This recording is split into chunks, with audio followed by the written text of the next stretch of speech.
की खास पेशकश में आप सभी दर्शकों का स्वागत है। मैं हूं प्रतिमा शाह और आप देख रहे हैं स्ट्रीट बज़ न्यूज। औरंगाबाद जिले में डेंगू का प्रकोप लगातार बढ़ता जा रहा है। अपर मुख्य चिकित्सा पदाधिकारी डॉक्टर किशोर कुमार ने बताया कि अगर केवल बुखार है तो डेंगू खतरनाक नहीं, लेकिन कुछ लक्षण ऐसे भी होते हैं जिनको समय पर पहचान और इलाज कराना जरूरी है। समय पर ट्रीटमेंट ना कराने से मरीज की मौत तक हो सकती है। ऐसे में लापरवाही नहीं बरतनी चाहिए। उन्होंने बताया कि DSS डेंगू का सबसे खतरनाक स्टेज माना जाता है। डॉक्टरों की माने तो डेंगू शॉक सिंड्रोम लाखों में एक होता है, जिससे बचा पाना थोड़ा मुश्किल होता है। डेंगू के मरीज को अचानक से तेज बुखार आता है, पूरे बदन और आंखों के नीचे में दर्द होता है, चक्कर आता है। अगर तेज बुखार के साथ उल्टी मतली आ रही है और मांसपेशियों में भी दर्द हो रहा है तो इस स्थिति में तुरंत अस्पताल जाकर चिकित्सक से दिखाएं। इसका संकेत है कि शरीर में प्लेटलेट्स का लेवल अचानक से गिर रहा है।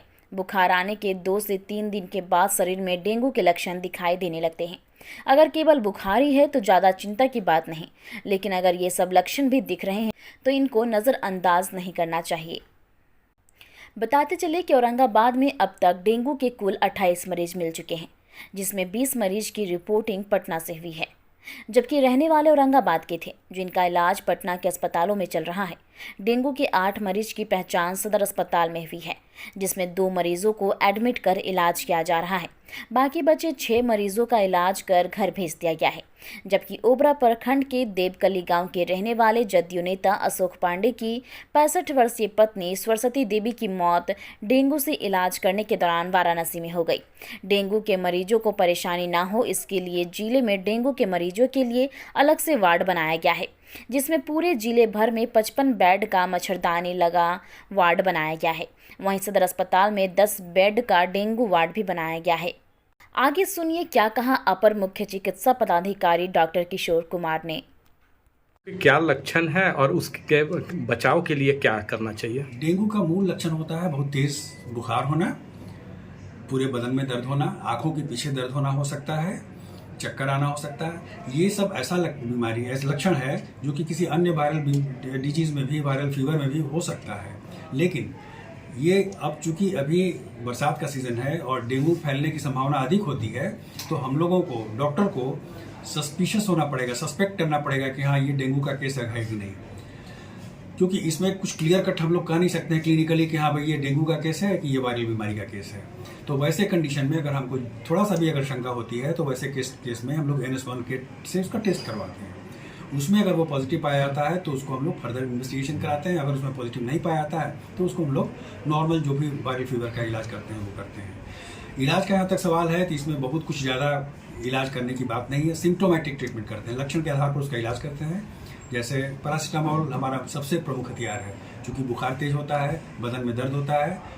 इसके अलावा और दूसरी भी मतलब आपके माध्यम से लोगों को हम बताना चाहेंगे कि और दर्द की अन्य गोली कभी भी बिना डॉक्टर की राय से न लें। जैसे आइबुप्रोफेन की गोली होती है, एस्पिरिन है, मेफेनेमिक एसिड है ना, ये सब दर्द की गोली है, सेरेशियोपेप्टिडेज है। लेकिन इससे ब्लीडिंग होने का चांसेस बहुत ज़्यादा होता है, कॉम्प्लिकेशंस होने का चांसेस ज़्यादा होता है। पैरासीटामोल ही सबसे सुरक्षित दवाई है।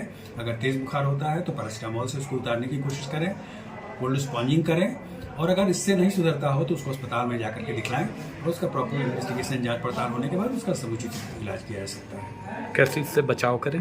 बचाव के लिए जब जैसे ही हम लोग को पता चलता है, हमारे जिला स्तर से जैसे ही पता चलता है कि हाँ कोई व्यक्ति पीड़ित है, तो हम लोग उसके घर के करीब 500 मीटर के दायरे में ये फॉगिंग करवाते हैं, मालाथियन का फॉगिंग करवाते हैं। और उसके बाद टेबीफॉस करके एक दवा होती है जो कि लार्विसाइडल होता है। लार्विसाइडल का मतलब होता है कि मच्छर जो अंडा देता है, अंडा देने के बाद लार्वा के स्टेज में आता है और लार्वा के बाद फिर वो एडल्ट के रूप में बन जाता है। तो एग, अंडा और वयस्क के बीच की जो पीरियड होता है वही डेवलप करता है। तो उसको मारने के लिए टेबीफॉस का छिड़काव हम लोग करवाते हैं। टेबीफॉस हम लोग के पास प्रचुर मात्रा में है, मालाथियन भी हम लोग के पास प्रचुर मात्रा में है। शहरी क्षेत्र में ये फॉगिंग कराने की व्यवस्था जो है नगर पालिका का है, ग्रामीण में वो से कराने की व्यवस्था। देश दुनिया की खबरों से अपडेट रहने के लिए देखते रहिए स्ट्रीट बज़ न्यूज। यदि आपने हमारे चैनल को सब्सक्राइब नहीं किया है तो आज ही सब्सक्राइब करें। धन्यवाद।